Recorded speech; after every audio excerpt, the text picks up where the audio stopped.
You're listening to Live Wild Radio, the part-time adventure podcast. Join us as we explore how outdoor adventures build mind, body, and spirit. Before we get to the show, we have a partner for this episode, GreatLakesGearya.com. And for our American friends, us.greatlakesgearya.com. And they make great quality kettlebells at great prices. The handles are awesome. If you ever used kettlebells before, you know how important that is. And if you go to checkout and use the code LIVEWILD, you'll save 5%. And that's a big deal because right now a lot of places don't even have any kettlebells. These guys have them coming out their ears. They're happy to ship them to you. Great guys to deal with.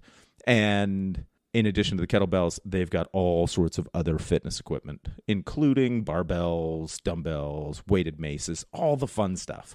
So go to GreatLakesGearya.com, promo code LiveWild, and save yourself 5%. Welcome back to Live Wild Radio. This is Winston, and we're going to be doing another one of our fitness Q&A episodes. Who knew that you guys would like these? I'm glad you do, because it's fun for me to answer your questions. And this one's really actually just going to be one question answered. But before we get to that, we'd like to introduce you, if you haven't heard about them already, to our favorite sponsor, Great Lakes Gearya. This is where we get all of our fitness equipment, our kettlebells, our pull-up bar, our maces, which are a big steel handle with a shot put welded on the end for swinging around. A lot of fun. Very much into minimalist training ourselves, but Great Lakes also has things like squat racks and Olympic bars and bumper plates and dumbbells. And you're able to get all of your, home gym needs to get really good workouts, especially the kind of workouts that we talk about doing. Are highly effective but minimalist type workouts. And so if you need fitness equipment, go to GreatLakesGearya.com, GIRYA, which is Russian for kettlebell, and use promo code LiveWild, and you will save 5% off your order. And like I said, everything you need to put together a totally kick-ass home gym. Because if you have just a few kettlebells, and if you do them in pairs, it's even better. We have a pretty ass-kicking gym. We've got a pull-up bar, we've got gymnastics rings attached to the ceiling, some bands, and then matching kettlebell sets from 12 kilos up to 32 kilos in 4 kilo increments. So that is 12, 16, 20, 24, 28, 32. So 6 sets. And basically everything you need to develop world-class, outdoor fitness, and the kind of fitness that will allow you to be in great shape for many, many, many years. Not the kind of thing where you're going to beat yourself up. And that's one of the things I love about kettlebells. I've been using kettlebells on and off for about coming up on, actually I think it is about 20 years, because it was 2002 I went to a class, and but I'd never used them before the pandemic for my whole workouts, just because I had gyms with barbells and everything. But one of the cool side effects I ran into of going with all kettlebells and body weight is all of my joint pain pretty much disappeared. I didn't feel like I was getting crushed under a barbell. My shoulders didn't hurt anymore. So that's a nice side effect. So if you need some fitness equipment, go to GreatLakesGearya.com and use promo code LiveWild. You can find a link in the show notes about this. So today's question is just how to prepare a training program that you can do at home to train for hiking that will get you to a very, very high level when you don't have a lot of time. And that's sort of where I specialize as far as my training and coaching goes. If you're like 20 and you have unlimited time to train, obviously I can put a program together for you. But where I have had a lot of success with my clients is making training programs that get you in really, really good shape when you don't have unlimited time. Just to give you an idea, myself, in addition to the sort of the daily walking I do, because I work at a big outdoor store, so I walk, about 15,000 steps a day, and I ride my bike to work. In the winter, I'll walk to work. So I'm getting a lot of kind of mid-level activity anyway, which I understand if you work in an office, you're not going to tend to get that. Just by happenstance, you're going to have to plan some walks in your day. But outside of that, I'm doing 4 half-an-hour workouts a week. And getting really, really good results, even as somebody who's been training since they were 12 years old. I'm seeing nice increases in both fitness, strength, lean body mass. Like when I say fitness, I mean both muscular endurance and cardiovascular endurance without training for hours a week. I do, during the summer and fall, get out on a couple mountain bike rides each week. And obviously that will add to your cardio, but I'm not putting hours of zone 2 kind of road riding training in, or long runs or any of those types of cardio. But when I go out, I can ride for 3 hours. And, I'm not in peak racing fitness. But nowadays my aim is to be pretty good at everything and not the best at anything. So we just got back from a rock climbing trip in Quebec, and I was able to climb every day. We did some big hikes, and felt great. Went for a bike ride during lunch today. We're up about 45 minutes, had some good hills. It's the kind of thing where I can go do just about anything, and I feel good doing it. So for somebody who's got the list of injuries that I have over the years, when you, for the most part, are operating pain-free at 51, I'm pretty happy. And you'll hear the transformation episode coming up, that with a couple of little changes to my diet with the training I'm doing, for the first time in about 15 years, maybe 20, I can actually see abs. So don't let anybody tell you you're too old to see your abs.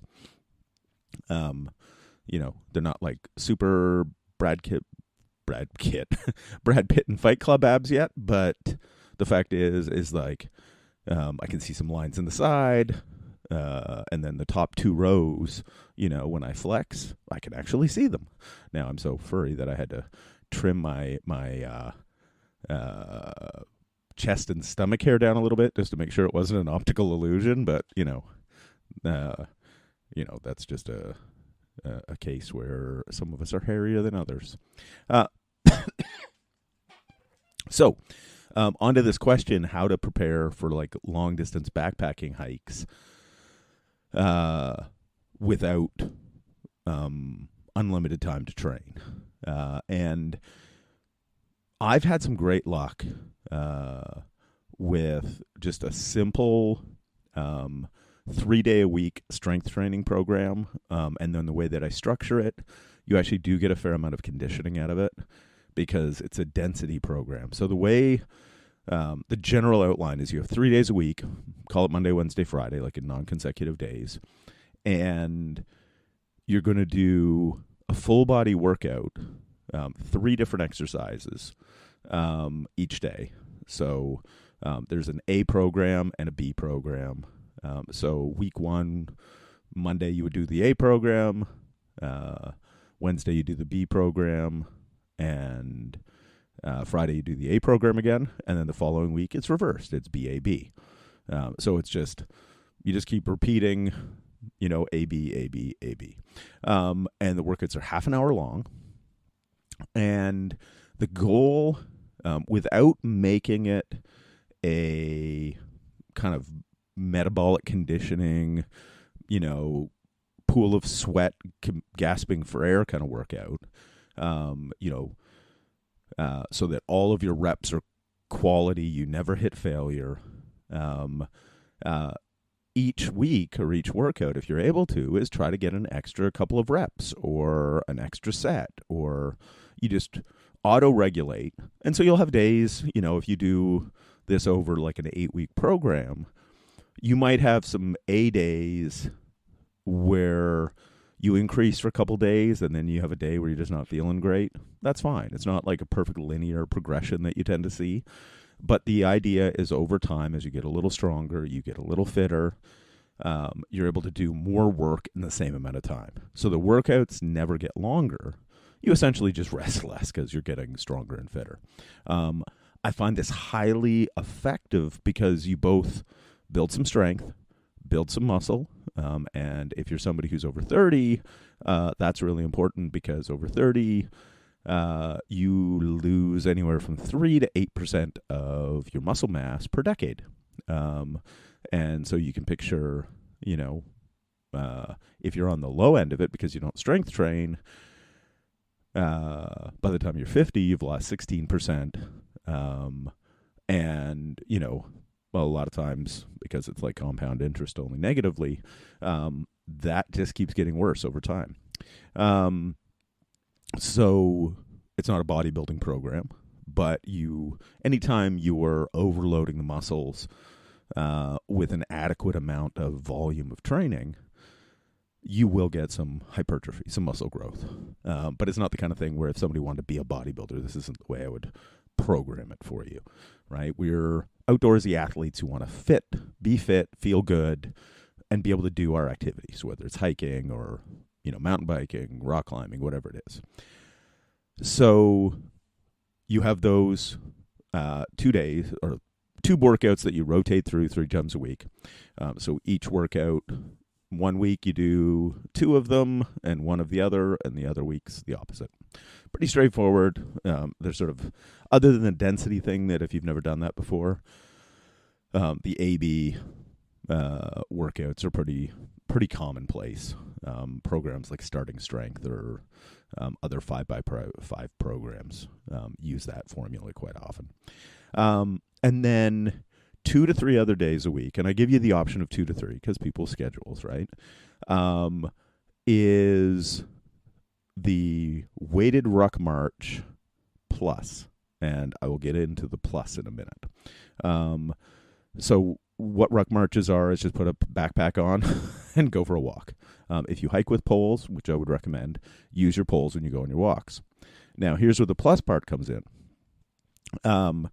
And it takes willing to look silly, if you want to call it that, or, be unusual or just not give a shit, right? You're out there to get in shape. Because the key is you drag a tire behind you. So you get yourself a car tire. You go to like a tire place that's going to throw out tires, or look around the side of the road, like finding, go down and look at the river. Somebody's always thrown a tire in the river.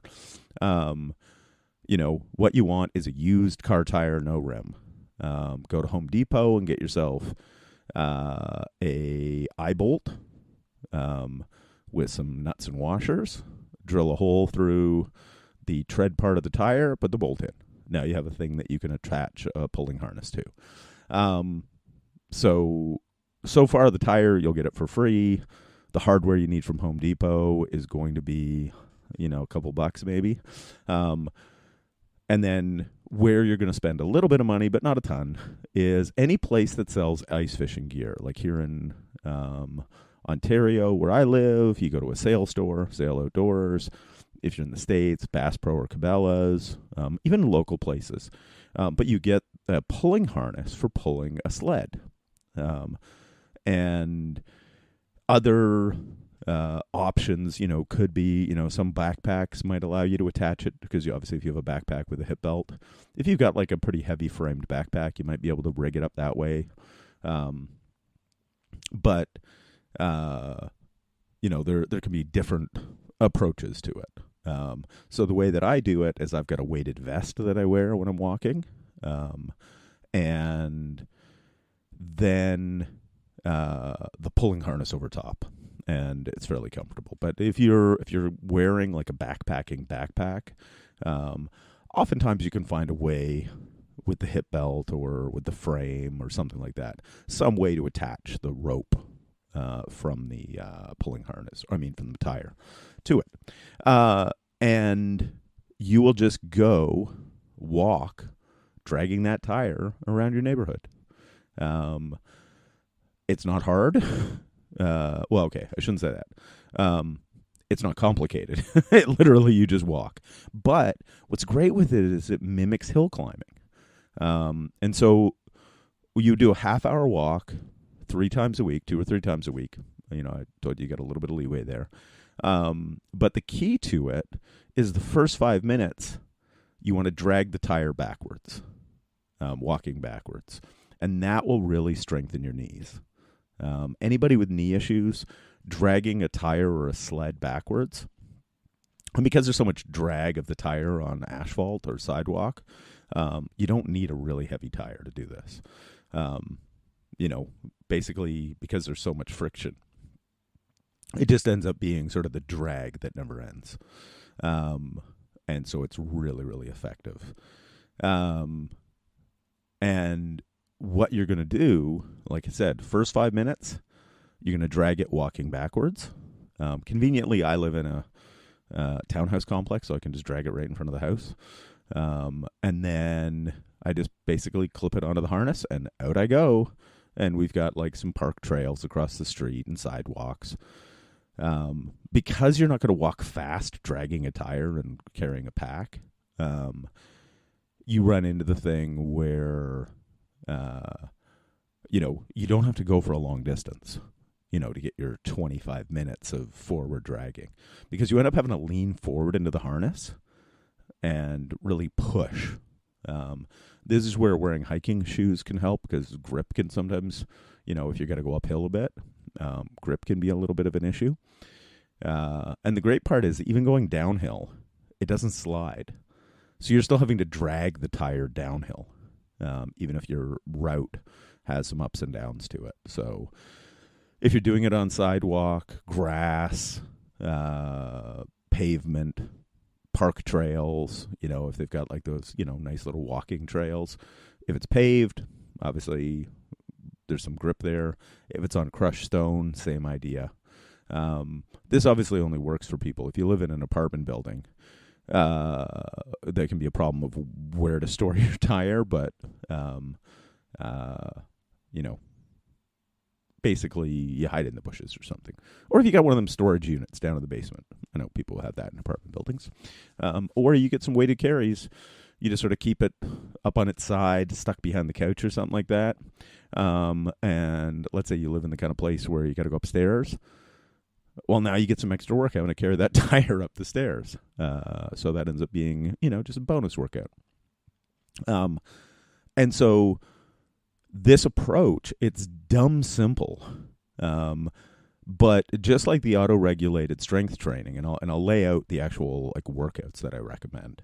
But one of the great things you're going to run into is just over time, just try to get more in, like more distance, in your walks each day that you do it. And it's not going to be far. But, and this is why I don't get that far from home, because it might be, for me, I literally just do laps around the block. So when my timer's close to end, I just sort of cut it for home and just drag it back to the garage. I'll put a podcast in to listen to while I'm doing it. Because it's not, I won't like delude anybody into thinking it's the most exciting thing in the world to listen to or to do while you're doing it. But it is so effective. because we just did a hike on this recent trip at Mont d'Argent in Quebec. 7K. It had about 3,000 feet of elevation gain. You're going up and down, like just gnarly steep trails. A lot of the trails, they actually had knotted climbing ropes attached to trees, so you had something to hold on to either pull yourself up or, lower yourself down because it was too steep to safely walk. Whether it was rock slabs or this steep, loose stuff, the ropes really help. But that gives you an idea of kind of the steepness and severity of the terrain. And, our hike was, we had the kids with us. But, like, it was nothing. Like, I did not find it taxing at all. In fact, I recorded my heart rate data. And the highest I got was 125 beats per minute going up. Super steep. Which is not that high for me, right? Like, I never got out of breath. So I was pretty happy with that. And that's just from, doing the home workouts and dragging a tire around. And so when it comes to the workouts, really super straightforward. We've got 6 movements. So there's push-ups.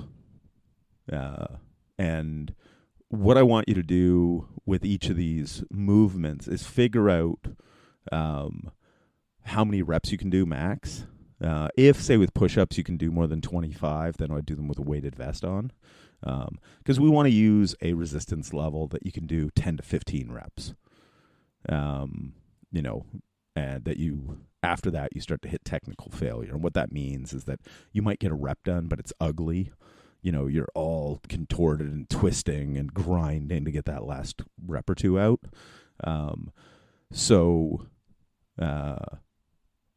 Basically we want things that are your 10 rep max. And that'll vary for everything, right? And then the number of reps you're going to do are half that in your sets. Okay. So we've got push-ups, body rows, and body rows, whether it's a bar or, say, gymnastics rings hung from the ceiling, you just lean back with your heels on the ground, your body perfectly straight, and you want the bar or the rings at a height that has your butt, about a foot off the ground, and then you just pull yourself up to the rings or the bar, whatever you happen to have. You can even do them on the underside of a sturdy table. I've seen that done, but I like rings. Or a TRX, that you can hook in even a door. So first 2 movements are simple body weight, push and pull. Then we're going to have a squat, which I would throw in either a goblet squat with a kettlebell, goblet squat with a heavy dumbbell, and heavy's relative, or double kettlebell front squats, which are my personal favorites. Then hip hinge, and with that I do the kettlebell swing. Basically heavy swings are magic. And when I say heavy, we're talking like sets of 10, right? I want them explosive and powerful versus, just a metronome where you're going through the motion, but it's more of a cardio workout. We want explosive, powerful hip hinge with your swings. Then that's 4 exercises. Our final 2 are the suitcase carry and the Turkish get up. And like I said, I find this super, super effective. What we'll have is on one day is your, on your A workout is body rows, then Turkish get-ups and goblet squats. And then on your B day is push-ups, suitcase carries, and kettlebell swings. And you're going to do as many sets of each. So you'll do a set of one, then a set of another, then the set of the third exercise, and you just repeat that for half an hour, 3 times a week. And you take as much rest as you need between rounds and between sets so that all of your work is high quality. You don't want to be, missing reps. You don't want to hit failure. You don't want to be so gassed that you're sloppy. But the goal is each week, just try to get a little bit more work done. Because if, after 8 weeks, you're getting, say, 25% more work done in the same amount of time, there's no way around it. You're stronger and you're fitter. And with the amount of volume you'll build, it's enough stimulus to gain some muscle mass. And you're going to burn a lot of calories. So just very, very highly effective. And we're going to put the actual breakdown of this in the show notes. So it doesn't sound complicated. Because the whole thing is that each set you should do should be some work, but it should never kill you. But towards the end of the workouts, as you build fatigue, the sets will get harder and harder. You'll have to take a little bit longer breaks. I find myself, I start pretty quick and accumulate a fair amount of work, and then gradually the rests get a little bit longer. But as the weeks go by, your fitness increases, your strength increases, so you can get more work done because it doesn't require as much rest. Pretty straightforward. And then you combine that with your 2 or 3 days a week of 5 minutes of backward sled dragging. And one thing when we come down to, when I say sled drag, I mean tire dragging. But if you got a sled, that works too. But then one of the things that I've done is I have a little T-handle. So I've just got an old piece of rope that I tied a loop on each end. And because I'm a rock climber, I've got carabiner. So one end I clip to the tire, the other end I clip to my harness. But before, when I'm doing my backwards dragging, I've just got a T-handle that I made that allows me to clip the rope to the handle, so I have something to grab when I walk backwards. But you could even just take some pieces of 1.25 inch PVC pipe, cut them like 5 inches long, and run a rope through that, kind of like a water ski handle. And you just clip that to the rope when you're going to pull backwards.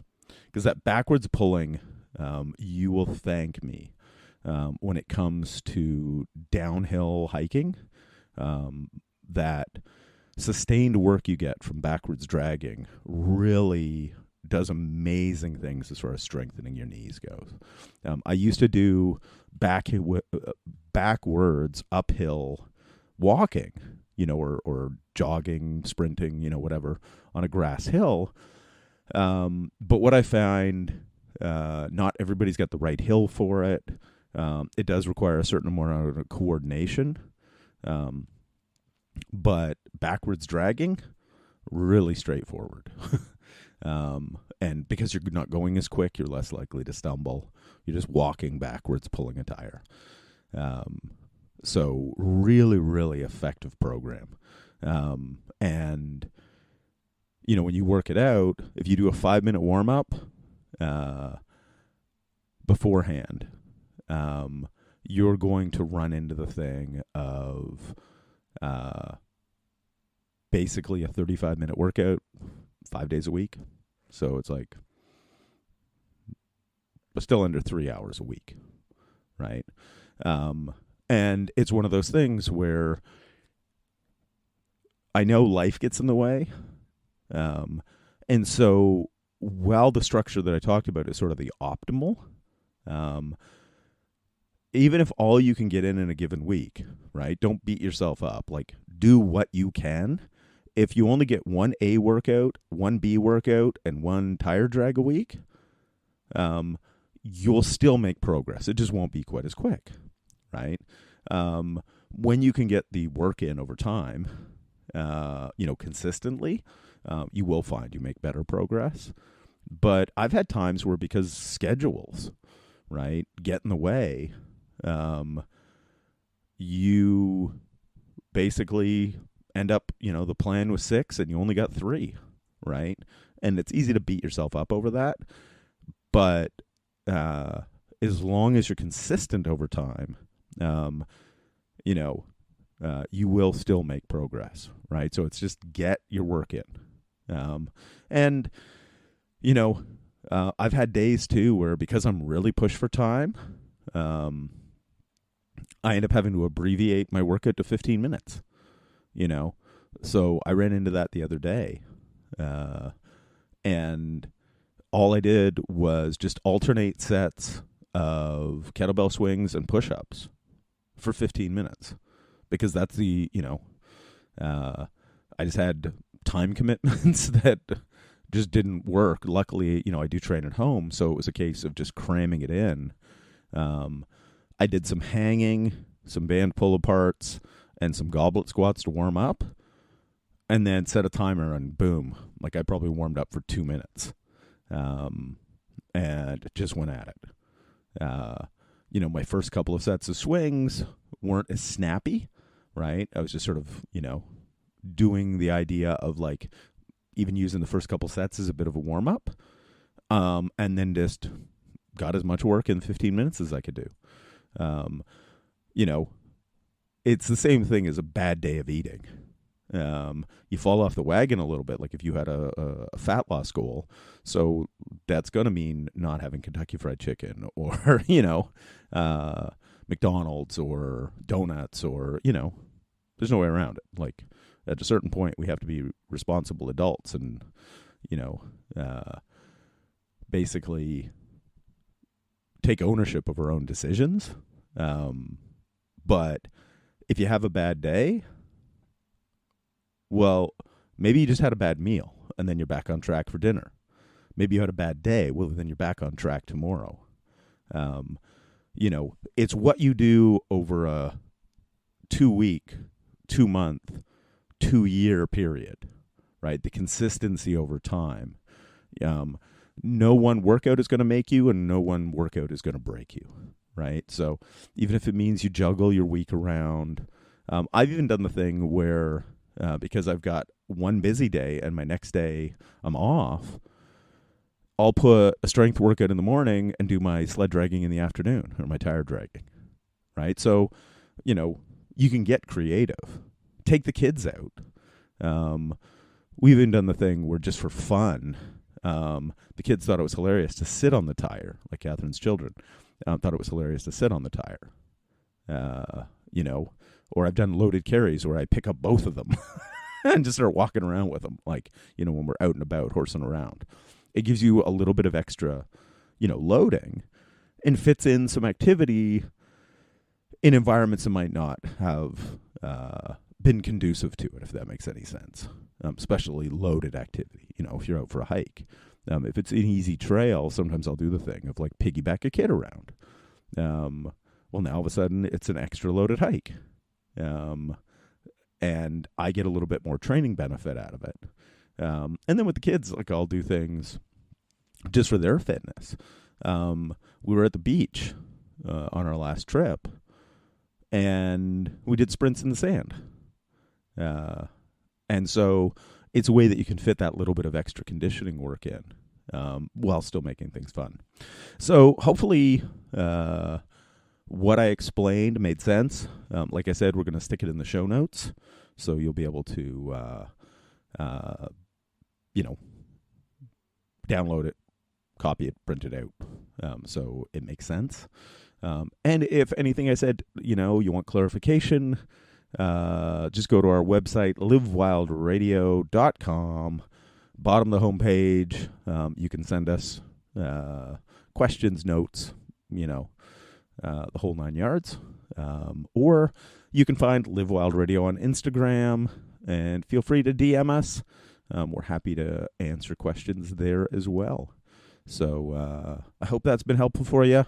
I'm glad you guys are liking these mini-sodes where I talk about fitnessy stuff. And look forward to our next episode where Catherine and I talk about my body transformation. We already talked about hers, how she lost 60 pounds.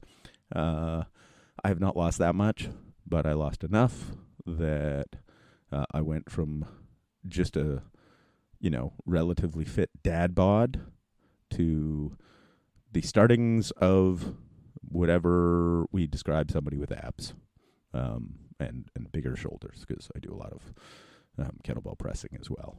And it certainly has done wonderful things for my shoulders and my traps. So, yeah, until next time, I'm Winston. Don't forget to work hard and play dirty. This is Live Wild Radio, and we will see you next time.